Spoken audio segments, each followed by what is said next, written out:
The podcast you're about to hear involves true stories, which may contain graphic content that is not suitable for children. Listener's discretion is advised. This is Esoteric Oddities.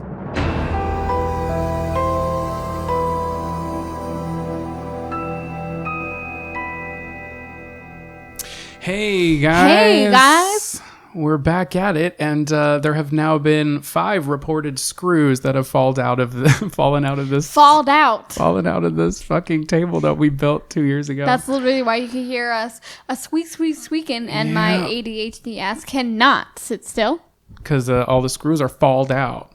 I thought we did such a good job when we built this table.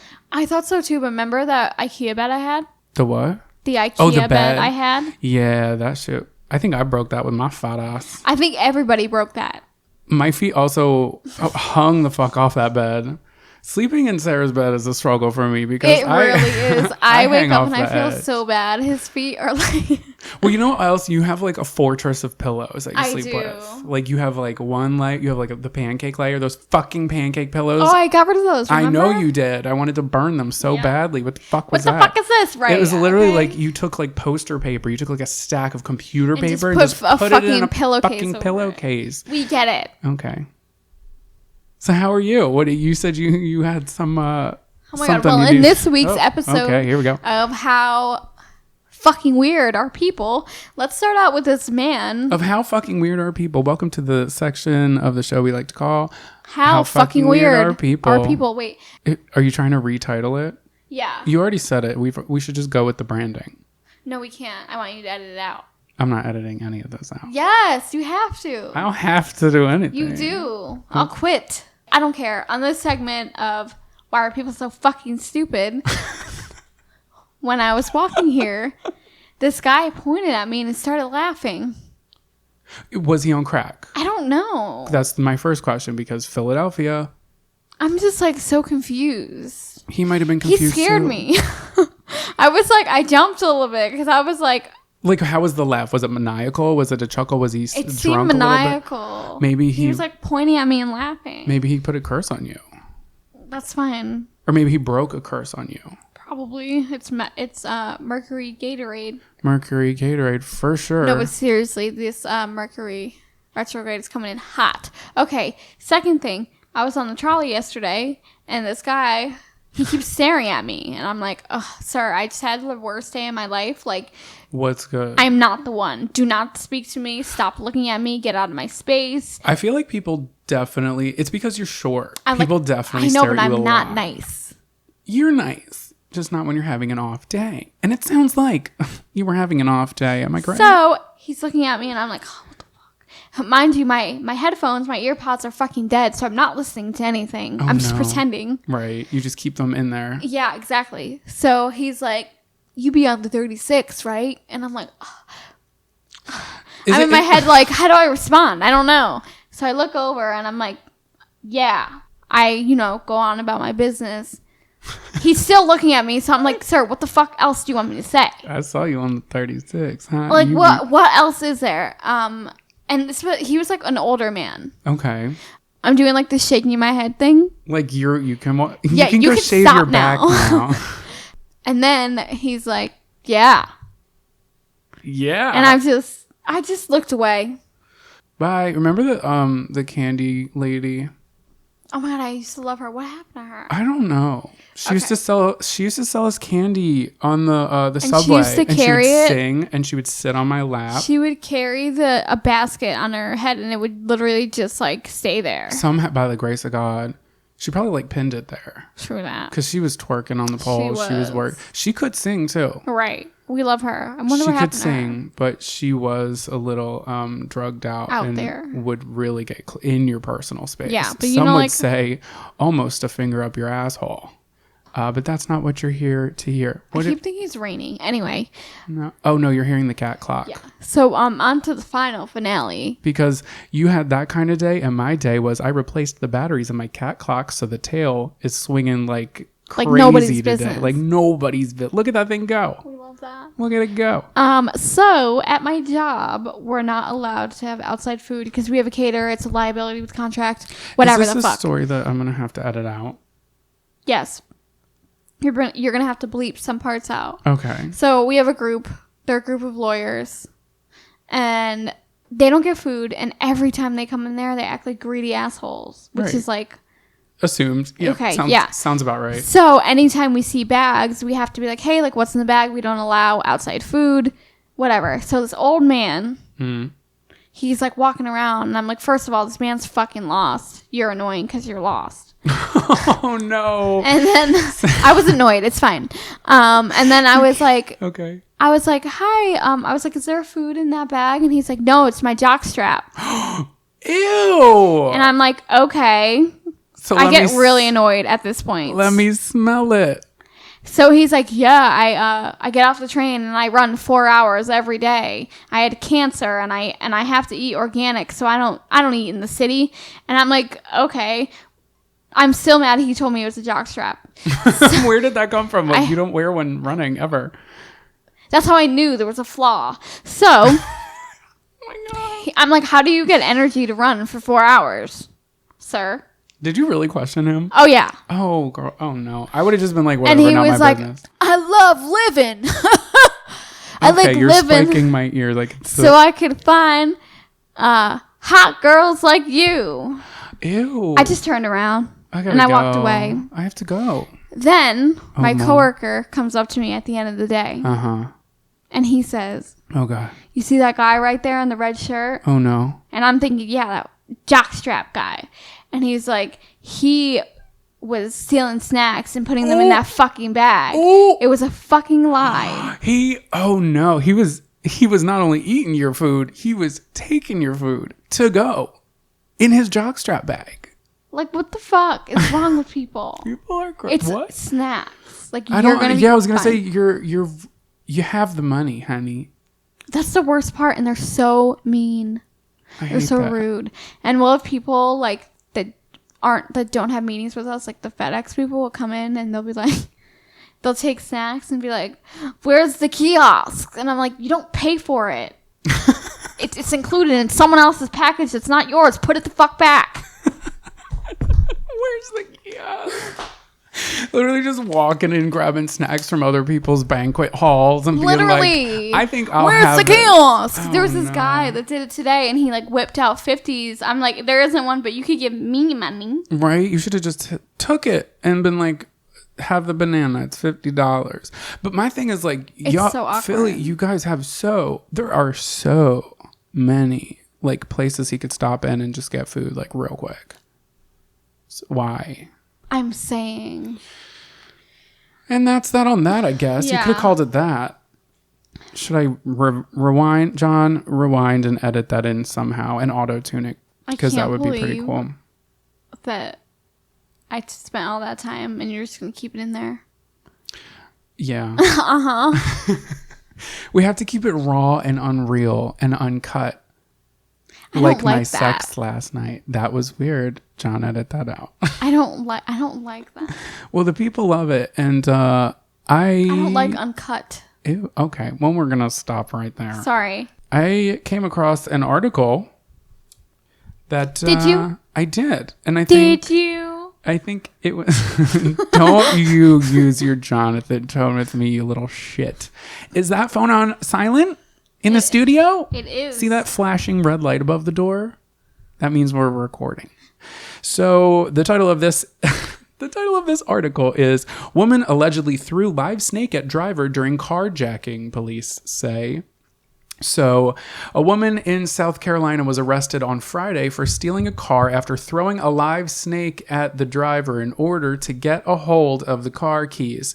According to the smart. She wasn't being carjacked. She was the carjacker.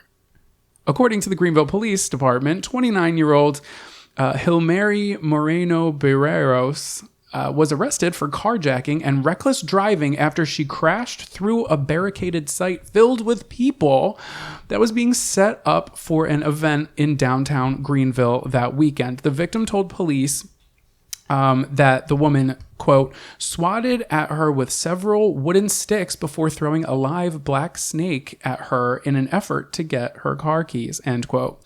Moreno Barreros eventually collided with a moving vehicle and was taken to an area medical facility for treatment after complaining about an injured shoulder when she remained under doctor's care over the weekend for psychiatric evaluation, according to Greenville police. Moreno Barreros was arraigned on Monday morning and remains in custody on a $25,000 bond. She received 5 traffic citations for hit and run, failure to stop for blue lights. Oh, I guess that's like Kmart. They got the blue light special and you're supposed to stop there. Light special.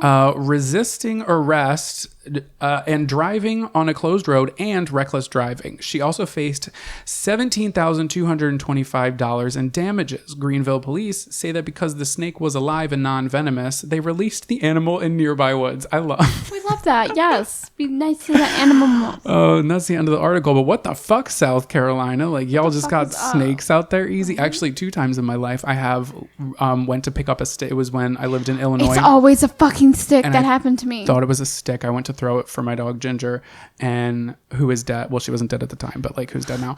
And I went to throw. I'm not gonna throw a stick at a dead dog. Like, everybody knows you throw a rock at a dead dog. So I picked up the stick. Hilary, it wasn't a stick at all. It was a snake. It was a snake. His name was Ralph. He lived around my mom's garden. We named him Ralph. We made him a little house.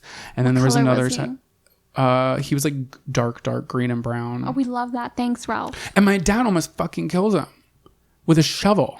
I started freaking out. It was like when I first became a vegetarian. Yeah, I was like, Dad, I'm gonna call PETA. I was about to too. I was like, they're gonna flower bomb you and your kids. But that was me. I cannot. And then I TP'd. You had quite the imagination. I did, and then I TP'd my own house. Then I had to clean it up, and I was like, oh, I wonder who did that. It was me. It was me. I TP'd my own house. That's how much attention I need, you guys. Imagine just driving, minding your business, and a lady comes up to you, tries to steal your car, and throws a fucking snake at you. What do you do? I would be so confused. I feel that. Like, what the frick? This was July 10th, 2019, in Clay County, Missouri. Basically, that's what we're going. Oh, it might be Minnesota. But nope, it's Missouri. Okay.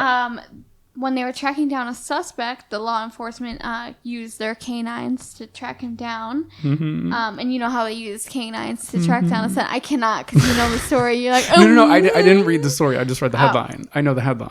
That's it. But it wasn't necessarily for a recent arrest. According to the Clay County Sheriff's Office, the Liberty Police were searching for a person who had a felony warrant for his arrest. The person was wanted for possession of controlled substance. The suspect hid to avoid police, but apparently let out a fart so loud it gave up their hiding spot.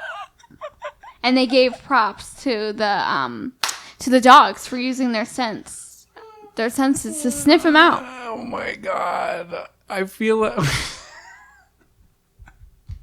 Can you imagine being under the bed and being like, oh my God, I really need, like, this is not the time. I should not have had that fucking nacho burrito. To you when you're like hiding from a serial killer. Probably. You heard the fart I ripped out earlier. It was like 5 minutes before we recorded, just sitting here blasting farts into the studio chairs as the table falls apart.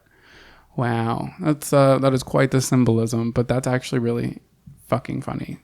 So they found him. They found him because he farted. He let out a loud one. Oh no! Honestly, it would probably be my stomach because I feel like my stomach makes noises. Like it makes like the McGurgles. Yeah, and the throat noises. And I'm like, what the fuck? So weird. That? Like what? Bodies are weird. They are weird. They're like cool. Like thanks for having me in you, but like so weird. Almost as weird as our topic today, which is. Let's say it at the same time. Natural phenomenon. Love that. That was really good. It's almost like we rehearsed it. So but we didn't because we don't edit anything. Girl, you don't know how much the fuck I edit. I have, I think, 3 stories. I have 3 too. Okay, so you want to go first, and then we'll do every other. We'll zig, we'll zag. Yeah, I was gonna say that. We'll have a fun time. Please keep that in here. Because it wasn't me this time. Wait, okay, no, just for the record, that was my brother. Not me. All right, so for the first natural phenomenon, we have Africa's Namib Desert. It's in southern Africa, and it's a little grassy. But what's phenomenal is that it? Yep. What's phenomenal about this specific desert is that it has fields of fairy circles. They're circles edged with patches of vegetation, and they range from 10 to 65 feet in diameter. Holy shit. And they stretch for hundreds of miles. Do they kind of look like crop circles? Mm-hmm. Yep. Bizarre. I love how you call them fairy circles. Yeah. That's cute. A local legend says that they were created by gods who left behind their footprints on the red earth. But the formation of the fairy circles had more to do with math and biology than folklore. Oh, you're going to ruin it for us right now, aren't you? No, I'll get there. Anyway. Oh, God. Okay. This is a quote from Karina Tarinta. She says the whole landscape looks like a polka dotted dress. Oh. She studied the Namibian fairy circles closely. The dots are like islands in a sea of short grass that are very, very regularly spaced. So the weird thing about it is like... Oh, the spacing is weird? Yeah, the spacing is like... Exact. Yeah, to each one. Wow. And no one knows why it's like that or how they got there. That's weird. Karina specialized in theoretical biology. Her and her team at Princeton University find patterns in nature and create models to try to understand how basically it happens. But they haven't been able to figure out why these spots regularly place and why they happen to begin with. Nature's crazy. But there is 2 theories that they have. Okay. Besides the fact that gods came down and like left their footprints. Exactly. You're with me, friend. Yes, I'm here. Friend, but only friends. We'll never be anything more. So don't try anything sneaky under the table. I love how you noticed I was wearing shorts. You pointed out my dick. You said, yes. That was the first thing you said to me when I got out of the car. I know, because you never wear shorts. But it is sorry freaking I'm like, hard. legs. Look at that. Can't help but look away. Oh, look at these gams, mans. I've also been working on them at the gym. Can you tell? That's the part when you say, yes, baby. Yes, I can tell. What do you like about them? Your yams. Thank you. All right. Let's get on with the fucking story. So, first, the Devert. The Devot. Jesus. So first, the desert is obviously it's dry. It's a fucking desert. Right. Since water is limited, plants compete for resources. As vegetation expands and thrives into a patch, smaller plants nearby cannot get the water necessary to survive. The amount of vegetation thins or disappears at the edges of the patch, forming regular gaps, and that's what they think. Oh, like probably deep in the soil? Yeah, so it's like a way, like it's like a pocket, they're saying. Right, and it doesn't have enough water, so the ones that are dying are actually forming a circle because they can't. Okay. Yeah. Do you have a picture pulled up that you can show me? Do you want to say? Yeah, because I'm trying. I mean, I know if y'all didn't look at our Instagram post where we post these pictures, or on Twitter or on Facebook, I'm trying to imagine it without seeing it, and it is a little confusion. Oh. So this is them when they're like small. Oh, okay. That get up to that big. I don't have that fear of like holes, but I feel like if people did, that's a little where they look really small and far away, they look like nasty little holes. Yeah, like look at this. That's weird. Yeah. But it is bizarre. It does look like a little something happens there. It kind of looks like the Earth has psoriasis. Right? Don't worry, Earth. Kim Kardashian has psoriasis too. I love that for her. So Karina collaborated with an ecologist who pointed out how the insects, where individuals are divided into specialized dots to support the overall success of the colony. So their second theory is that insects have something to do with the holes. Oh, they could. They burrow a large network of underground tunnels for food, and this creates the circles. But if one colony did this, they would have to fight until one is completely destroyed. So it basically doesn't. Well, did they dig anything up? Did they try digging? They are very on this that all these dots are the same size. So they're saying if it was insects, it would be impossible that all of them would be the same size. I mean, yeah, I guess. Well, I don't know. Who knows? Insects are because fucking look at bees. Look at the way the beehives. That's true. Their little fucking combs. Their little fucking honeycombs. Those little hexagons look the fucking same size. Any huevos. They basically said that regardless of all these tested hypotheses, they don't have like a way to explain why these circles. Okay, yeah, so it's like they're kind of unexplained, but they're not like disturbing anything. They're just there. Yeah. Oh, interesting. They're beautiful polka dot patterns. Yes, we love beautiful polka dot patterns. They are like red though. That is cool. Yeah, and it's weird. You can see the dirt and then like under it. Right. And that is the fairy circles. I love that. I think I'm going to pretend that little fairies made them when they twirl around. Because it looks like, if they twirl really fast, like the sky dancers. Did you ever have a sky dancer? One of those things Yeah. My neighbor had a sky dancer. She let me play with it all the time. That for you. She was always so nice. She always shared her toys with me.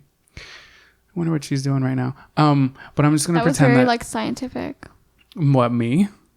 Or you? Me. Oh, okay. Yeah. I did. Fixes glasses. Did not nail. But we're going to pretend that fairies made them before liftoff. I love that. Okay, well, today I'm going to talk about quicksand, how to survive it, and the story of two people who fell victim to the Crash Bandicoot obstruction. Oh my God, my one friend. Okay, first off, I love Crash Bandicoot. Second off, I used to hang out with somebody, and when this person would get drunk, I felt like fucking that fucking Crash Bandicoot. That guy. Like, she was Crash Bandicoot, and I had to save her life when we were running amok out in the fucking town. Literally, that was what it was. And we would fall down like a sewer grate, and then I would like lose points, but I'd still be there to support her. And I'm like, bitch, we need to get home. Like, traveling with her, I swear to God, that's what I fucking felt like. I cannot deal. Anyway, back to quicksand. So quicksand occurs in nature most often in river deltas. It forms when water can't escape from the ground, causing the dirt or sand in that area to become liquefied and unable to support weight.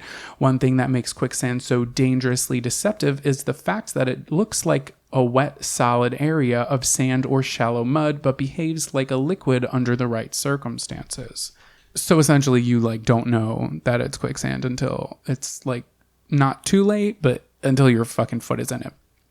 So when you step into it, let's pretend that you, the listener, we're going to put you in this situation. So you step in it, and the water and sand separate from each other, creating a wet sand slurry, which is essentially like, when you're mixing like concrete mix as you do on the weekends. Yeah, just you and the girls in the concrete club. I almost missed the chair. That's okay. You're tying your butt. So when this happens, the friction between the sand particles becomes so low that it can't support your weight like a piece of solid ground can. So you almost instantly would sink up to your ankles, or depending on like the liquidy, what is that? Viscous? Is that a word? Viscosity. The viscosity. House of veracity. Oh. So you can sink in up to your ankles. Contrary to what you see in movies, scientists at the University of Amsterdam have researched What? Amsterdam. Are you on crack today? I think so. I'm just very overtired. Anyway, proceed to give me what you need. The University of Amsterdam, they've researched quicksand properties to see if people can really get dragged under, and they found out actually we as humans can't sink in it. We can get trapped. We can get ourselves more trapped if we struggle, but we won't completely sink, but it can and will kill you. Because quicksand behaves like water, and humans are full of air, we float on it. But like people still fucking drown, so you can still technically drown in this shit. So just because quicksand can't suck you under doesn't mean, as I said before, you can't get stuck or even die from it. When you fall into quicksand, it can be very surprising, and your initial reaction would be to pull away. But when you pull away, it sucks you in more. Well, the area around your limbs and body firm up in response, holding you tighter. So it's kind of the same way as, I feel like I don't really have a good, I guess like wet sand, not like quicksand, but wet sand. If you put your hand in it like this and then you go to suck it out, it kind of has like a little suction cup effect. Right. So kind of like that. And this happens because as you strain, the liquefied sand has less pressure on it, and the pressure of your body is the reason it liquefies, blah, blah, blah, all this scientific shit, which can lead to an awful situation. Your shoes can particularly be problematic because shoes with flat, flexible soles can act as suction cups. Mm-hmm. And the suction effect can make freeing yourself incredibly difficult. So if you are, God forbid, in this situation and you're able to take off your shoes, go ahead and do that. Go ahead, kick off, relax. You might be here for a fucking while, and try to spread your weight out evenly because you'll have a better chance of escape, because the more you struggle, the further you will sink. So at this point, you've most likely struggled enough to get up to your knees or even your waist. So your lower half is pretty much fucking stuck. And this can trigger a panic instinct, and that's probably the worst thing that can happen. So once you're deep in quicksand, the best thing to do is stay calm and wait for rescue. Unless nobody knows you're alone, and then you're pretty much kind of fucked. Oh my God, so that's scary. if you want to panic, you go ahead and do whatever the fuck you want, because nobody's going to find you. Probably going to die. Yeah, maybe quicker. Maybe you can just flail them away. Or yell, sing. So you basically have to stand still. Are you standing, or are you technically... You're standing. You're up to your knees and your waist. Okay, so you can't make any moves. You have to kind of not, because the more you move around, yeah. So people can pull you out of it, yeah. In. Yes. Okay. But it takes... I'll get there. So...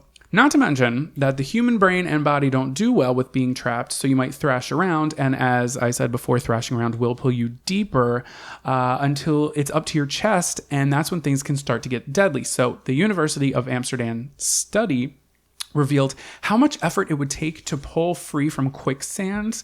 Are you ready for this? To free just 1 foot with brute force, it would take at least enough strength to lift a medium-sized car. Stop. To pull someone out? A foot. To pull your foot out. So what are we going to do? So essentially, if you're stuck in quicksand, you're not going to be able to get out on your own. That's why it's so fucking dangerous. Oh, so for you to try to pull yourself this is out. other, okay. You would have to have a group of other people, or usually they would hook you up to a harness or something. Right. I don't fucking know. So that's just what happened in my head. Or they have a medium-sized truck and they pull you out and then they drag you down the street and they go, built Ford tough. Imagine literally not knowing that it's quicksand and all of a sudden you're just... Now, I didn't have a quicksand experience, but there was a weird river. It's not even a river. It kind of is a river. It's this wet sand patch. It's black sand. It's wet and it looks like a mirror. It was in Iceland when I was there and we stood in it and it was cool, but I started doing, the floss dance, I be flossing. Right. Oral hygiene is very important. Make sure you floss every day. So I was out there flossing, and when I was wiggling, my feet were getting sucked into the ground, and then my shoe got stuck and my shoe came off. So I was like, oh my God, I'm going down. But I didn't. We popped a bottle of champagne and all was well in Iceland. I just how do you identify it? You can't. You're kind of fucked because you can't really tell from wet sand to regular sand. Mm-hmm. Sorry. If you do get buried up to your chest, it's going to start adding pressure to your lungs. So you're kind of going to start not suffocating, because you'll be able to breathe enough, but it's going to feel like you're fucking suffocating you, but it's going to worsen your panic. So it's just kind of bad things leading to bad things, leading to worse things, leading to worse things. And if you panic, you'll fucking die. It's almost like in Nightmare on Elm Street where they're don't fall asleep because he'll come to you in your nightmare and you'll fucking die. But it's don't panic, because if you panic, you're going to fucking die. Can you imagine telling somebody who's having a panic attack that if they continue to panic, they're going to die? Do you know how many people have died of quicksand? Not many. Oh, that's good. Crash boop-de boop a couple times, at least when I was playing. Almost. One thing you can do if you are deeply immersed in quicksand, sounds terrifying, but actually can save you, is to lie back and float. Kind of the way that you would do a dead man's float in water. But I think a lot of people don't know this, and also you just fucking panic, and it sounds like the worst thing you could do, because my brain would, honestly, I probably wouldn't do it. I would be I'd forget. Yeah, I feel like there's a lot of things going on, but if you can float, just lean back and float. And if you're alone, floating might be more difficult, because if you try to paddle to the edge, where you first stepped in, you're done. Your hand will get submerged. See? So if anything, if your feet or your hands come up out of the quicksand, don't put them back in. Just kind of raise your hands up high, like you're at the club, and just really don't care. Put your hands in the air. Because if you don't care, then we don't care. Oh my God, I'm wearing a Limp Bizkit shirt and I just dropped those lyrics. Are you kidding me? It comes full circle. It was a sad circle, almost kind of like an oval, some would say. Be nice to yourself. Okay. Like I said, it's kind of fucked. You're especially fucked if you're stuck near an ocean, because the the tide could come in and fucking kill you. Because again, that's kind of what it's near bodies of waters where this stuff happens, and drowning in quicksand is very possible. And the death is much more slower than drowning in water. Here's a case. So on July 7th, 2015, at around 10 o'clock in the morning, 50-year-old Jose Ray Escobedo was reported missing. He was last seen by surveillance footage 2 days prior when he was picking up prescriptions from a pharmacy. So the following day, on July 8th, the police received a phone call reporting a light blue car that had been parked underneath the San Antonio River Bridge for several days. Police arrived to find the blue Mercury sedan parked just off Highway 239 near the San Antonio River. Inside, authorities found Escobedo's glasses and his shoes, and they were confirmed to be his the very next day. So the missing man's family told officials that the 50-year-old man often took swimming alone in the river. Why would you ever do that?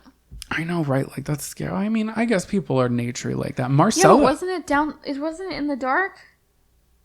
No, it was probably day when he did this. Oh, okay. Marcella does that. She fucking drives to the other side of the country by herself and, like, goes hike by herself for weeks. I don't know how she does it. Scurry. That would be so scary.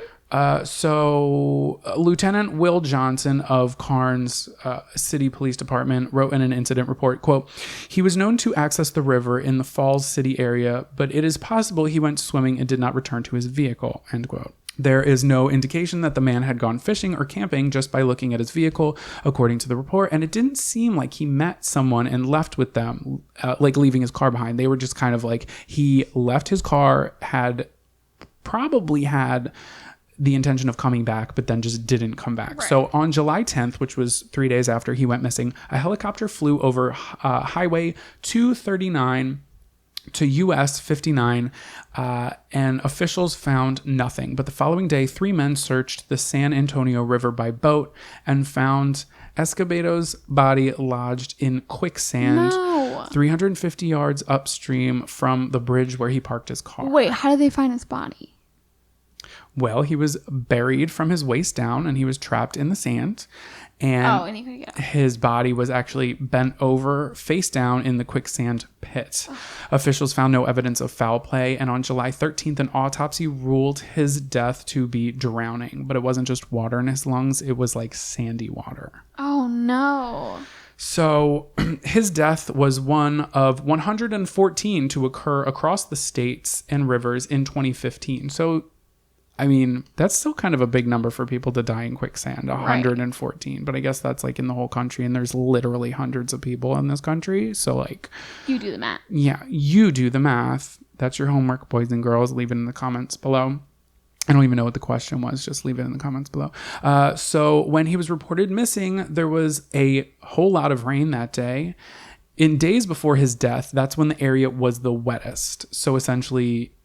the San Antonio River rose as high as 8.3 feet on July 4th. And normally the river hovers around 5 feet. So it's like all the land outside of it kind of got murky. So if it rains, maybe don't go swimming in the river the next few days. Yeah, I was driving to work like yesterday. It poured. The river was so fucking muddy. It's scurry shit. But there is little available information on quicksand in Texas, where it is or how many deaths have been associated with the saturated sediment. So I guess sometimes like people who are still missing or reported missing, it's possible that they're just chilling out there in quicksand dead. That's true. Yeah, it's crazy. Also, this didn't get much coverage. There was one article that covered it, written by the Beeville Bee Picayune. Isn't that adorable? But they didn't mention at all quicksand or his cause of death. They just mentioned him in like kind of an obituary sense. And they didn't really mention like... What are you trying to hide? I don't think they're trying to hide anything. I'm just like... I feel like they should spread awareness that there's... They probably should spread awareness. And that there's like quicksand there. Yeah. The sand is quick, but liquor is quicker. I loved that. All right. Case number 2. I've only got 2 cases here. 33-year-old Nicola Raybone had flown out to Antigua with her 13-year-old son Dylan and 11-year-old daughter Amy to attend her father's second marriage at a 5-star resort. She met with friends at one of the bars and they drank and talked for a while. When the rest of the party left for dinner, Nicola decided to stay behind and watch the sunset from the beach alone. Of course. Right. As she walked towards the sea near the Jolly River Beach Resort, she became stuck in sinking sands.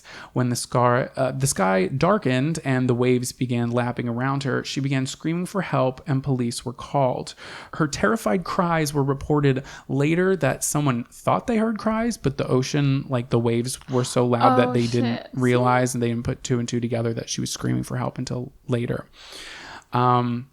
And that she was stuck. So Nicola's sandals and cell phone were discovered at the bar in the area of the hotel, and a frantic hunt was launched by the family, friends, and hotel staff. Eventually, her body was found close to the shoreline off the western coast of the island. There are no warnings on the beach, although other visitors have reported problems of quicksand. So here's a fucking thing: if you're a 5-star goddamn resort, why don't you put up a fucking sign that says, hey, the sand might be quick? So essentially, she died, and she didn't know that she was in quicksand until it was too late, and the tide was very high and very rough. And since her body was found pulled out of it, they believe that she got stuck in it, she drowned in the water, and then she got pulled out by the water. Oh, shit. So it was like tragic on all sorts of levels. Right. And that is quicksand and how to survive it. Quicksand is some scary shit. I feel like these people know it's there and they're just like not telling anyone. I don't know why they wouldn't though. Yeah. Like, why would a 5-star resort not put up a sign that says don't go or like in the even quicksand? Like I don't know if they could get it off, but like something. Right, especially if other people had reported it. Right. Now it said other people who were staying at the resort had like said to officials that it was like quicksandy, but I don't know if anybody actually went to the hotel and told anybody. Because again, it could be, I mean, I don't necessarily know if quicksand is always where quicksand is. Do you know what I mean? Like, yeah, that could have never been quicksand before. And then it just so happens that the rare like temperature in the water and all that shit that I talked about before was like just perfect for it to turn into quicksand. So like, I don't know. So like other people would go in and it wouldn't be right on any other day. So maybe that's why they didn't have a sign. I don't know. True that. I'm sure there was a lawsuit somewhere. They should sign, be like, hi, sometimes this turns to quicksand. Please be cautious. Yeah, that's fucking awful. Oh my God, the dad probably feels awful. I hope that wedding was a banger. Also, like, I can't believe she left her shoes and her phone. Right. Well, my assumption is she was probably a little more than drunk. Oh, yeah. I mean, like, she just wanted to go see the sunset by herself. Like, can a woman do that? I love Evanescence. Not also. I'm like struggling. I would have to see the layout of it because I don't really think from the bar you can see the beach. Like I think it was kind of like nobody could really see her much. Right. Yeah, but also in resorts like that, they do have like the bars are right next to the beach. Right, but I don't know like what the layout. Like I don't know what. Yeah, I don't fucking know. Well, I can tell you that the beach is the Jolly Rancher Beach. Nope, not that. What was it called? Jolly Beach Resort. That's what it was. Are you looking it up? I sure am because I need visuals here. Okay, I love that for you. Okay. Oh, I see what you mean here. Okay, well, it also, in the report that I just read, it says she walked towards the sea near the Jolly Beach Resort. So I don't technically know if she went right there or if she went further, depending on where the sun was setting. Who knows? You never know. All right. The town of Taos in north central New Mexico has been home to many famous people like Julia Roberts, Dennis Hopper, D.H. Lauren. You get it. It's a small, laid-back, artsy community that is also home to an unusual mystery. A resonant hum of unknown origin called the Taos Hum. I was going to do this. I was like, why did he leave this for me? I'm taking it. I was going to do this. So a variety of theories have been offered as an explanation, ranging from fantasy to psychological to paranormal, stoned hippies, secret government, mind control, experiments, UFOs. Everything. Okay, but question, is it like, do people claim to hear it or is it only certain select people hear it? It's only certain people. I'm going to get there right now. So the hum seems to have first been reported in the early 1990s. Joe Mullins, a professor of engineering at the University of New Mexico, conducted research into the Taos hum. Based on a survey of residents, only 2% of the general population was believed to be hearers. That's what they call them. Sensitive equipment was set up in the homes of several of the hearers, measuring sounds and vibrations, but after extensive testing, nothing unusual was detected. So my assumption is that like whatever is making the sound is on a weird frequency, kind of like a fucking dog whistle, or like or like how kids can hear certain things that adults can't. Yeah. Remember how they used to have that whistle, and it was like in school, and teachers wouldn't be able to hear it. Like it's like just like that. Oh my god, you want to know what's funny was my dad. This was, I think it was on Father's Day. No, it was his birthday. We were sitting out in the back, and my dad fucking hates like the dogs that are across the street. Right. They constantly bark, and the owners like my dad has called the cops on them so many times. They bark in like the middle of the night. And they probably just leave them outside all day. Like, why do you have fucking dogs? Right, but every time, like, I guess they go over like the conditions are fine, whatever. My dad he downloaded, or no, he didn't even download it. He went on YouTube and he found like the higher frequencies for a dog whistle, and he played it. And my brother and me heard it so fucking loud. My dad didn't hear it, and the dog stopped barking. So it could be a situation like that. That's so funny. Well, the research revealed, however, that there was not a single identifiable Tao's hum, but instead several different ones that people reported. Some described it as a hum or a buzz. Basically, the fact that not everyone heard the same thing was like kind of questionable, and it suggests that they may have been reporting subjective experiences instead of objecting sounds. I don't think that's true. Well, does everybody who's heard it, like, do they know about it? Because, like, if somebody starts reporting it and nobody knows about it. Sometimes I think I hear the ice cream truck and it's not around. Because I know the sound. I know the sound it makes. I know it's really funny, but, like, I sometimes hear it. You're just, like, dreaming. You're just really trying to manifest that fucking creamy cone. Creamy cone? I can't even eat a cone. Oh, I'm sorry. Creamy bowl, then. Well, are there any, like... there was no frequencies when they tested it. So there's no like radioactive anything. There's no power plants. Not that, but I do feel like people can hear like I think hums so too. And buzzes. I and think so like too. that. But also like I hate to brag, but I do have the superpower of anytime I walk into a house, I can tell how many TVs are turned on. I definitely have talked about this before. It's so stupid. It's a 30% chance that it's already raining. She's grabbing her boobs for everybody who would assume. It's Mean Girls. Yes, everybody freaking knows that. But it's like the same thing. Like it's like this frequency that I can hear that I've been gifted by. Like some say I'm a hero, but like not all heroes wear capes. Some wear crotchless panties. That's me. But you know, in like suburbia, those boxes, those like electrical boxes you know, I used to like sit on and tie my shoes, and it would be like really fucking hot on my ass, but you could hear the frequency. It was like really low, but you could hear it. Well, I guess that would be measurable if they went out and they tested that shit. Right. That would show up on something. I'm just trying to be devil's advocate. Maybe it's just so low that the machine can't pick it up, but a human can. Or the machine is picking it up, and whoever's running the test is like, why don't we make this here? Why don't we make this town money? Why don't we bring money into this town so I can get more fucking money? And why don't we tell everybody that we're not picking anything up on it? How about it?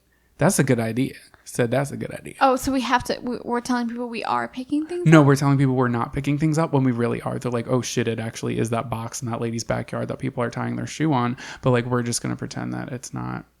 You're not picking up what I'm putting down, and we're just going to surpass it. It's tired. So fun. It's so fun. Well, because then they would make it like an attraction for people for out of town to be like, I want to experience it. Yes. I see. Right. So I'm also thinking like if there's like a valley, is it in a valley type situation, or if there's a canyon that could ricochet? It looks pretty flat in the pictures that I saw. I was thinking maybe if something could like ricochet the sound off of it.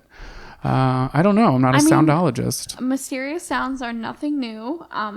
Taos is not the only place plagued with unknown noises. There's dozens of other cities, both big and small, in which some residents claim to hear something strange. Okay. Unknown noises, let's just call it right there. That's fucking horrifying. Unknown noises, if I hear a noise and I don't know what it is, I don't like that shit. I don't like it. So the mysterious sounds range from high-pitched squeal to a low murmur to a faint rumble. You just put that in there. A faint rumble? That's probably my stomach. Ooh, me. Though some of these mysterious sounds remain unexplained, many were eventually identified. In 2010, residents in Barino reported hearing bizarre roaring or snoring sounds It was very just early in the morning. It was just the neighbor upstairs. Literally, and lasting a few hours until dawn. It happened 2 days in a row, and they were, of course, scared. But an investigation revealed that the mysterious noises were caused by a nearby factory testing a boiler while the plant was closed. I thought you were going to say it was literally the neighbor upstairs. That's so funny. Oh, no, it's someone in their attic. Oh, no. Stop. No, I'm joking. I don't have an attic. I don't think I have an attic. But listen to this. Oh, go Some on. reports of unexplained sounds were later revealed to be hoaxes. Hoaxes, pocus. Hoaxes. For example, a video was posted to YouTube in January 2012. Don't trust it. By a young Canadian university student near Alberta. It contained strange sounds that she asked for help in explaining. The mysterious sounds of the video obviously went viral, and it gained nearly 2 million views, but it was exposed as a prank. Like Laurel and Yanni. Yeah, what the fuck was that? I don't know. Remember I FaceTimed you the one night I was freaking out. I was like, I hear them both at the same time, I think you Sarah. literally, voice memoed me. Did I? No, I think I FaceTimed you. True. I was pacing back and forth. I was dog sitting. I was at my sweating. parents' house, and you were out. Everybody was out. It was a Friday night, and I'm home alone, pacing in my parents' kitchen, going, Yanni, I hear Laurel! it. I hear it at the same time. I still don't get that. I mean, I get it, but I don't. But there's some physical and psychological explanations for the sounds Of course. that the Taos are hearing. Okay. Humans live in a constant sea of background noise, as we know that. Most of it is unknown until we start paying attention to the things around us. Like, let's say we turned everything off and sat in this room quiet, took that clock off the wall, I'm sure we would hear some shit. While many people assume that locating the source of sound should be easy, it could be difficult. There are hundreds of potential sources causing noises, including traffic, boats, planes, insects, large machines. You get it. Right. Many researchers suggest their theory may be found in the inner world of personal experience instead of That was deep. factories. Oh, shit. I thought it was going to go the other way. Interesting. Even though we don't notice it, our ears sometimes create their own noises, which I think happens to me with the ice cream truck.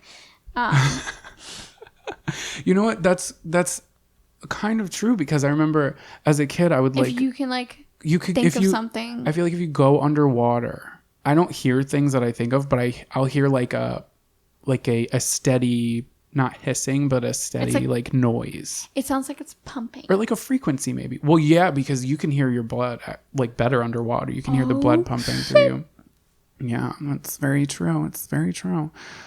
I was actually revisiting our old episodes. There's a reason I was revisiting it. I'm not going back and just listening to it. But episode 22 or 23 or something. I love that. We were talking about torture methods. Oh, yeah.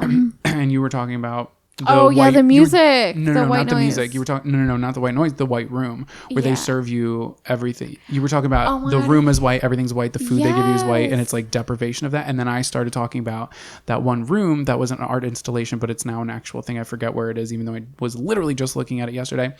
The room is so silent that you can hear your own blood. Like everybody goes insane in there. See, I am not with it. Basically, they're saying their theory is because sounds they're everywhere. Like you're constantly playing music, television, video games. If you live in a noisy city, you're constantly hearing things.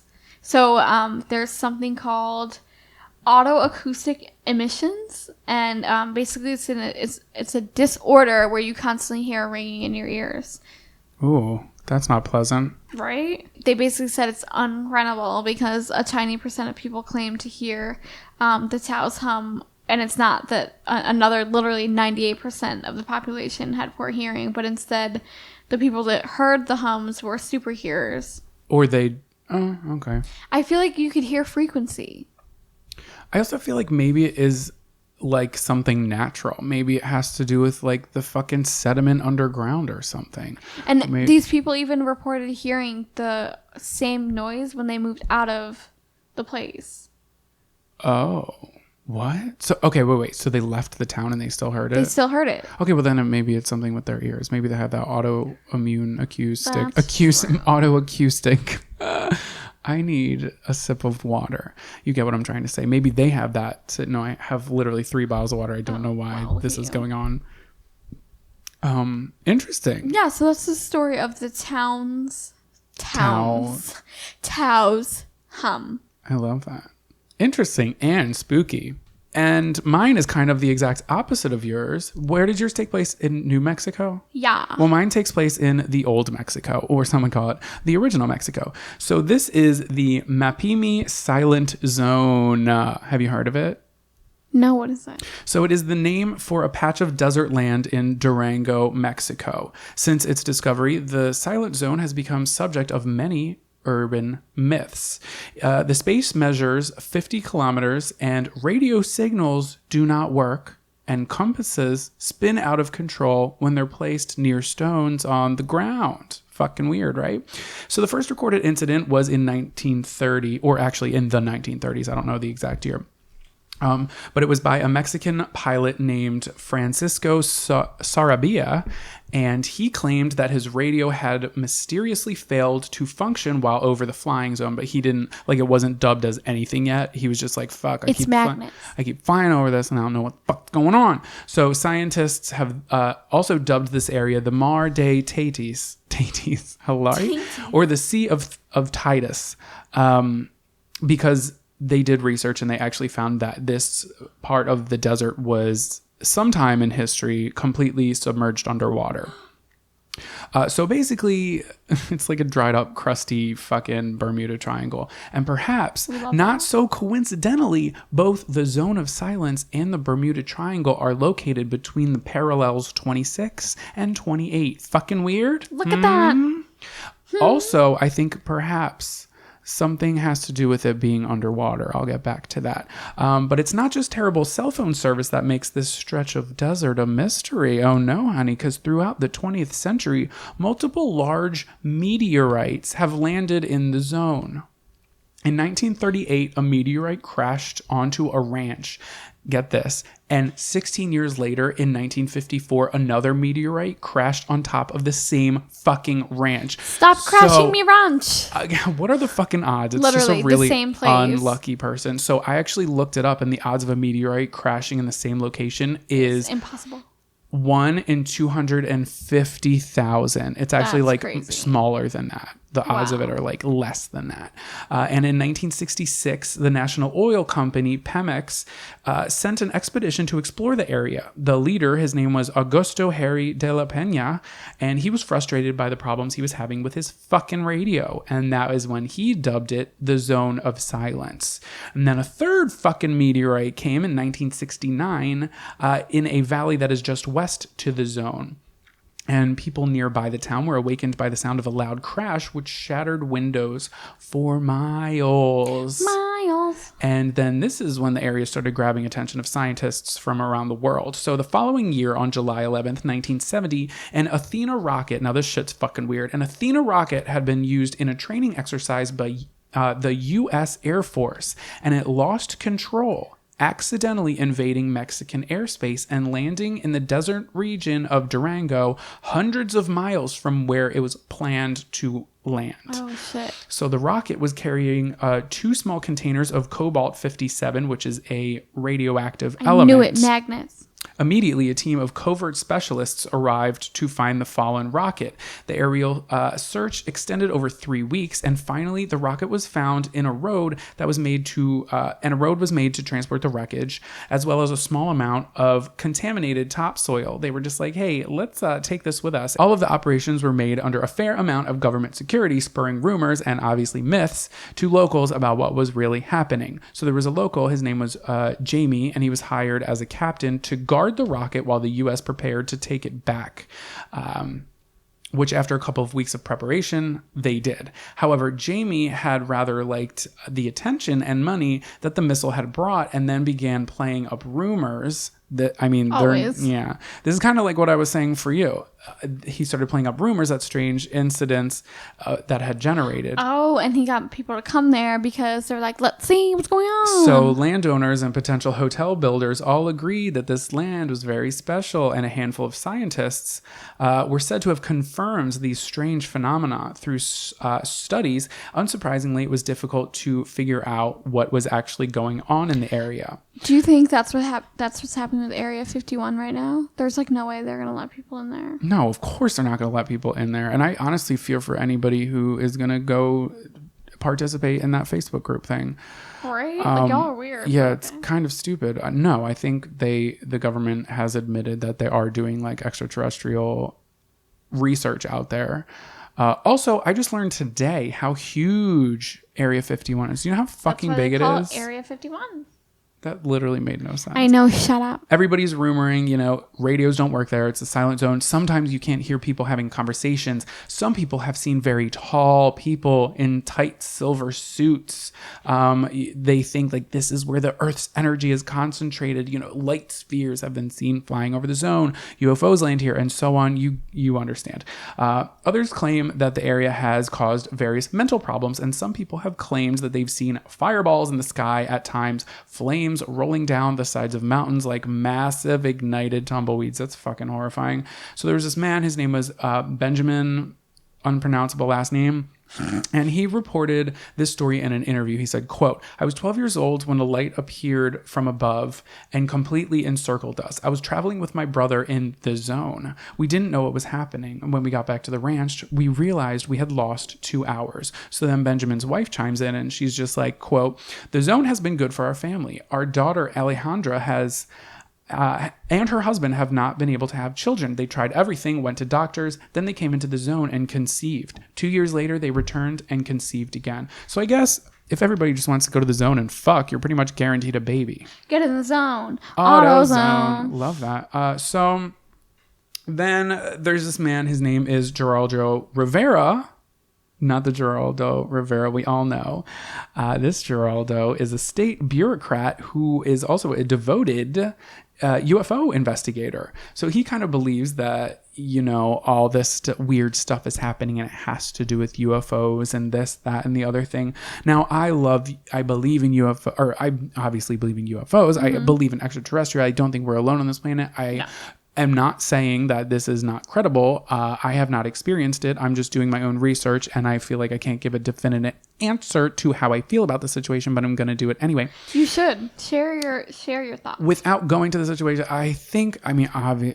not obviously, but yes, obviously, it could be clear if something weird happens, how you could just you want money in your town, especially if like you're not making that much money, and it's how many times, how many places in the world can this happen? Your place too. I also just felt like he already seemed like he wanted something out of it. Right. So it just makes him automatically uncredible. Well, I don't know if they're uncredible, but I don't know what people's motives are. But I wouldn't put it past anybody if this was all fake. But yeah, like you said, like magnets, like it's not that crazy. Oh, no, I think that's real. I think because what happened to the fucking, I guess that's not true. Never mind. I was going to say like the Bermuda Triangle. I think the Bermuda Triangle had to do... No, I think it had to do with the fish and the sand and the coral underneath that actually I don't think it was magnets, but it worked in a similar way that magnets do, that it threw off a bunch of technology and shit. I don't know. That could be false, but I remember hearing it or seeing it on the internet. So it's true. Like technology, remember when our phones used to do that weird noise when it would get close to a speaker? If that could be a thing, then I feel like something in the not in the universe, but in the world can fuck up like something natural, right. The frequency of something. Yeah. Especially, I thought it was weird that fucking Athena rocket was carrying that fucking and how did a meteor strike twice in one place? That is weird though. Yeah, because the little curvature can be, but that adds to the mystery of it, I guess. The mystery. Who knows? Who fucking knows? But, people come from all over to experience the area, and they're known as zoners or silenciosos, which I love, like people calling them like Silencio. Shoobies. Essentially, it kind of sucks though, because these people are doing more damage than not, because they're collecting and keeping natural and historical artifacts that they find in the desert, and they're actually depleting the area and the natural historical resources without realizing it, or with realizing it and they don't really give a fuck because they want to come home with a fucking boondoggle keychain and be like, hey, look, I got this and this rock I got from the Zone of Silence. You're not going to believe this place. It's crazy. That was a good one. Thank you. But yeah, essentially, like the people who go, it's not really working out for anybody now because they're not making as much money in the town, and the zoners are coming and they're like depleting all the fucking shit. And they come, they fuck it up, they leave. Fuck them. I bet they're Americans. I bet they're Americans. Like they just want to step all over shit. So that is the zone of silence, which is the complete opposite of yours, which was not silent at all. It really wasn't. But moving on to my next topic, this is called the Crooked Forest. Ew. In the Crooked Forest, known locally as something that I can't pronounce, about 400 pine trees grow crooked with a full 90-degree curve at their base that bends towards the north. Oh. Just up from their base, the tree curves into a C shape, bending from 3 all the way up to 9 feet sideways before curving back to the ground straight up from there. I'm going to show you because I know. Okay, where since you can't pronounce it, where is it? Is it like in America? Is it in Canada? Oh, no, this is not in America. Oh. Isn't that weird? It looks like that's like what that tree is, like that type of tree is supposed to do, but it's not. Yeah. Oh, that's weird.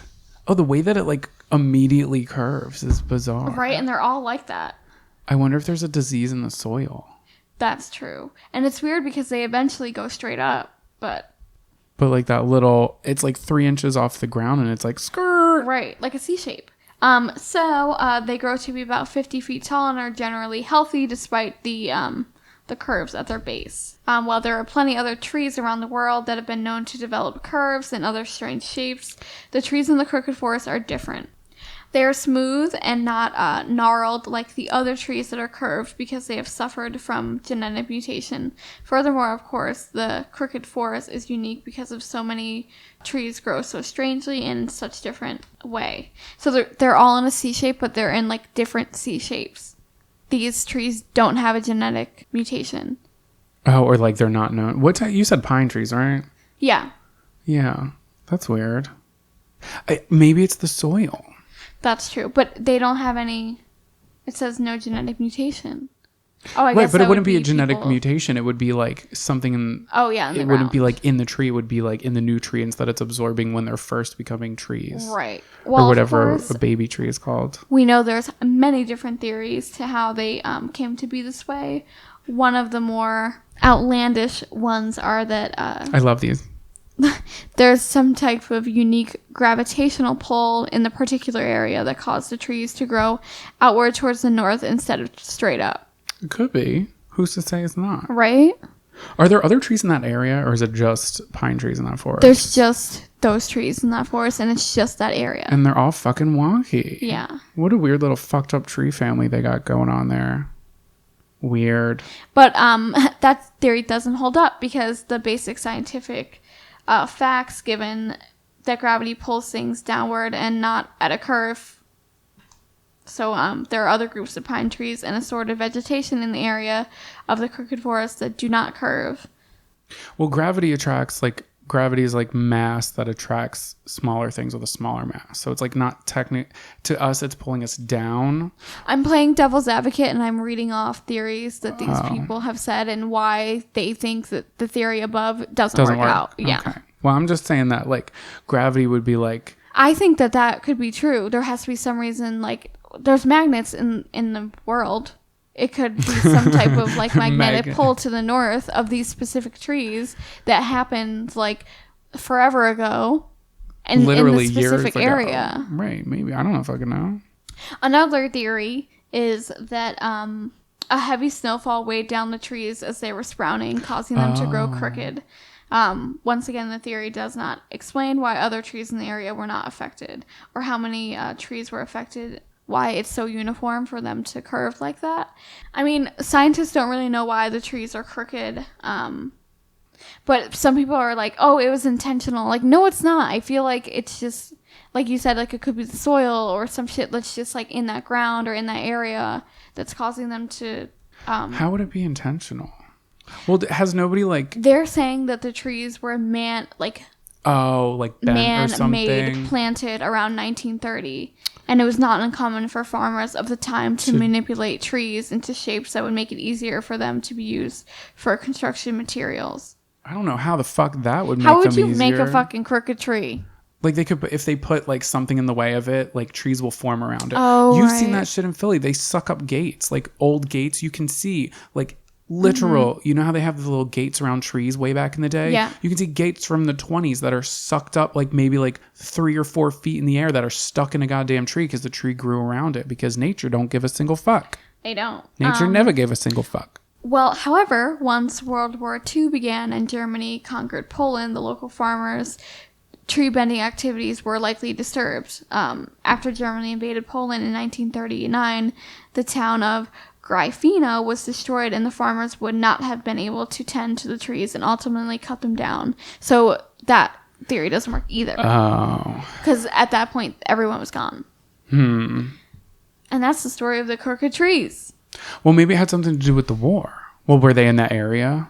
I think so. Maybe so, I don't fucking know. Maybe somebody put some shit down on top of a tree and I don't know. It's weird because that looks, I don't know. That's really hard to explain. Interesting. There is a really big tree near my parents' house that kind of does something similar. Like it's huge and it goes out and the tree is literally like 200, 300 years old. Oh, really? And it goes up and then it like curves down and there's a house, like an abandoned house in the middle of it. It's crazy because if you look, there's some trees that are not curved. I see that. Yeah, I don't know. I also feel like I've seen something like that. Did you ever hear of those rainbow trees? Oh yeah, and they like shed. Yeah. Yeah, they're pretty. They are pretty. Bendy trees. I love bendy wood. My turn? It's your turn. All right, so this is the Hilary? Hello? This is the mystery of Death Valley's sailing stones. Have you heard? I have not. So for years, scientists have been perplexed by these mysterious sailing stones in Death Valley. So they're located in a remote area of California's, like I said, Death Valley National Park.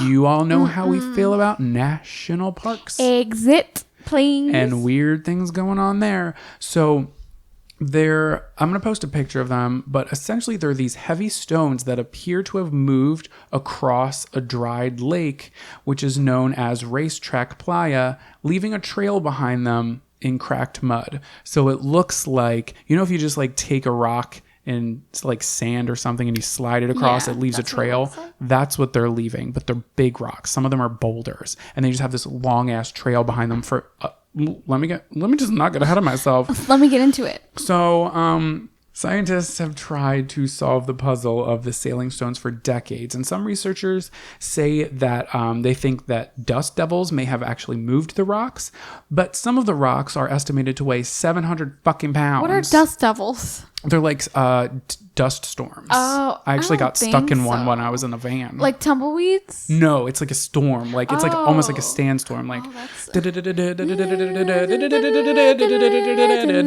yeah, you know the type. Yeah. So it's like really scary, but also a rockin' good time if you're on the right methamphetamines. Don't do drugs, kids. So other researchers believed that very strong winds have frequently whipped across the vast lake. The lake bed, like the ground, and they have caused the rocks to slide across the ground. There's other theories that were like, hey, maybe UFOs came down and fucking moved the rocks. I don't know. Could be. I like that one. I don't know. I just feel like the line is too straight for it to be that dust storm. Wouldn't it be like a little all over the place? Well, they are a little all over the place. I'll show you a picture of them. But also something that this really reminds me of. Do you remember that episode? You have to, of SpongeBob, where they're delivering the pizza and he gets on the rock and the rock sails. Yeah. That's essentially what they were playing on. Is that these rocks look like that? Like they look like they travel just fucking like road rocks for miles. But they're huge, and some of the trails are measured to be 820 feet long. There's some busy rocks. Right? They got places to go. Said, peace, I'm out. Okay, like you said, some of the trails form graceful curves. So it's not that they're all over the place. They kind of have like a seemingly pattern to them, while others are a literal straight line. Like you can take your little measuring tape out there and it looks like a fucking straight line.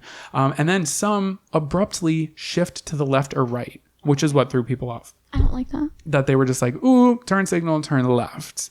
Exit stage right. Slide to the left. Oh my God, what if that's really what they were doing? Playing the cha-cha slide. It's fine.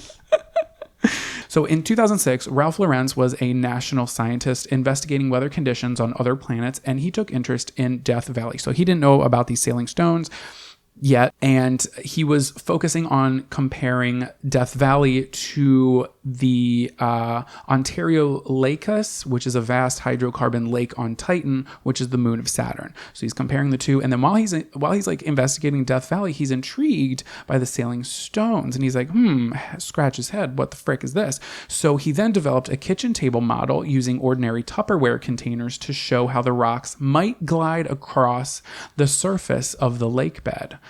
So this is a quote. It's a bit of a long quote, but he said, quote, "I took a small rock and put it in a piece of Tupperware, then filled it with water where there was an inch of water with a bit of rock sticking out of it."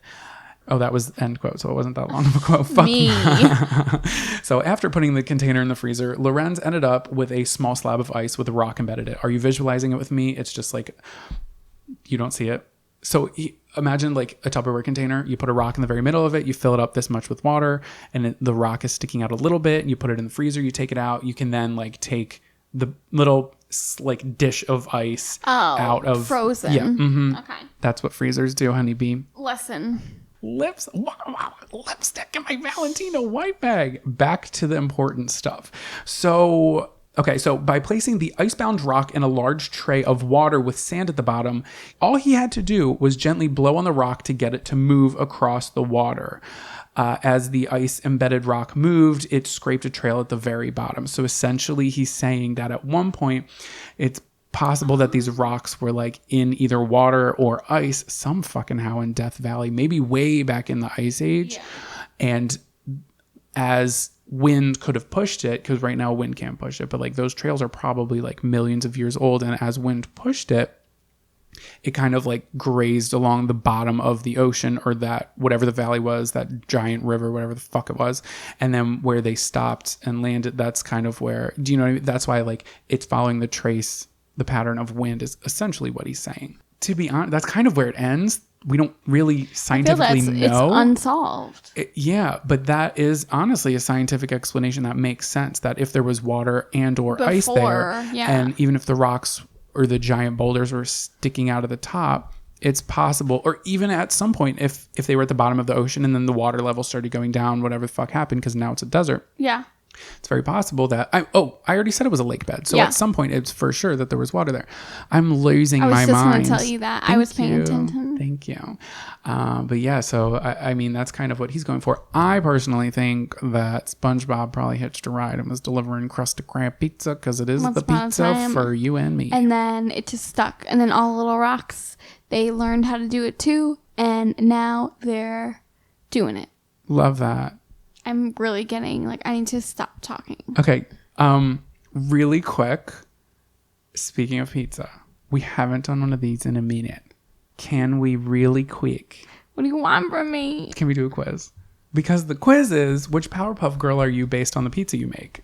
But before we take our quiz, you guys, if you enjoy the show, can you please head on over to Apple Podcast or iTunes and drop us a rating. Review.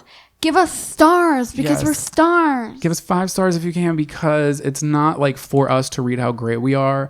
The back end of things, the algorithm, it helps us out. It helps us get more notice. It helps us grow. So we do make this show for free for you guys, and we love it, and we want to continue to do it, and we would love to continue to grow, but we need your help. So all we're asking you to please help us. Yeah, you don't have to write a lot. If you've already written, we really appreciate it. Thank you so much for the kind words you guys are saying on there. So just 5 stars and something short. You can say, hey, made me laugh. Hey, made me fart. Hey, I'm that ugly friend that someone told.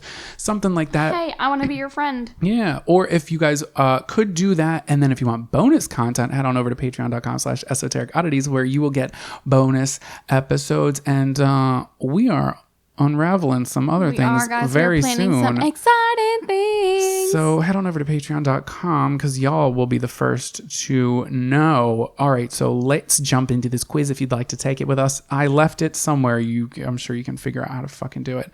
I'm going to say, I feel like you're probably Buttercup, but I feel like I'm probably Blossom or Buttercup. You might be Bubbles. I feel like I'm a little bit of all of them, but I'm angry. Yeah, that's Buttercup. That's that Buttercup. And okay, so let's start.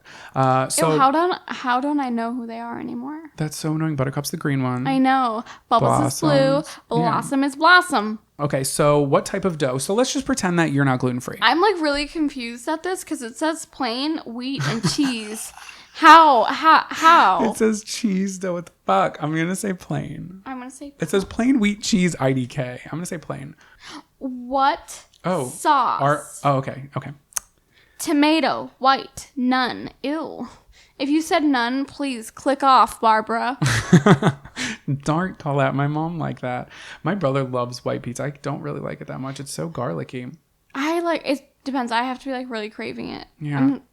Okay, so what type of cheese? Spicy pepper jack, mozzarella, Asiago, and Parmesan, or none? On a usual I feel like one, I would say mozzarella. mozz, but you know I fucking love my spicy pepper jack, so I'm going to say spicy pepper Remember you jack. made me eat that fucking ghost pepper cheese? Oh, okay. Don't. So I made a mistake. Sarah and I went out and I thought it was a good idea to buy ghost pepper cheese, and I cut it up and we were watching American Horror Story or some dumb shit, and I literally licked my finger after cutting it and my throat was burning and we had to throw it out.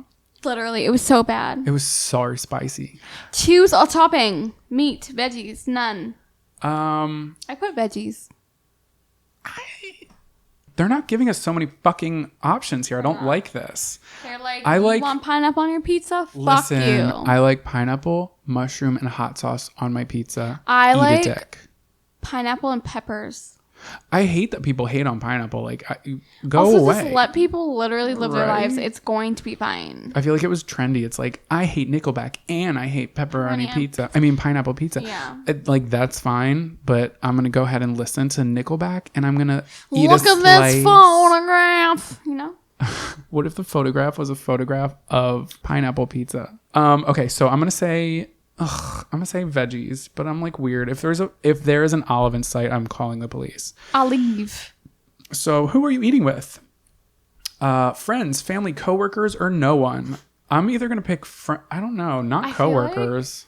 I only eat pizza with coworkers because they're always like pizza party. I'm gonna say family. I'm gonna say friends. Oh, who'd you get? Buttercup. I fucking knew it, and I got Blossom, bitch. I love that. So what does yours say? Your spice. People consider you to be tough and strong, but those are great qualities. It means you are fearless. You may act out without thinking sometimes, but you always seem to get back on track. Why are they reading me for Phil?